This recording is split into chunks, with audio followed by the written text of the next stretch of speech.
শুরু হয়ে গেল বৃষ্টি। সকাল থেকে 2 দিন প্রচণ্ড গরম ছিল। দেখেন আজকে হাঁটা কিন্তু বন্ধ দিইনি, আমি চলে আসছি রেল স্টেশনে হাঁটতে। এই দেখেন বিশাল লবি, এই লবি ধরে আমরা 1 ঘন্টার মতো হাঁটলাম। আর এই দেখেন কি সুন্দর বৃষ্টি। যারা বৃষ্টি পছন্দ করেন, যারা বর্ষা পছন্দ করেন, প্রচণ্ড দেখেন বিদ্যুৎ চমকাচ্ছে। হ্যাঁ, কিশোরগঞ্জে শুনলাম 7-8 জন লোক মারা গেছে বিদ্যুৎ।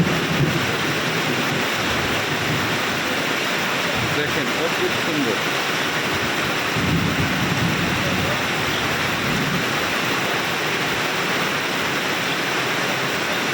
অসম্ভব সুন্দর বৃষ্টি। বৃষ্টিকেও যে আসলে উপভোগ করা যায়, যারা সকালে ঘুমিয়ে আছেন তারা বুঝবেন না।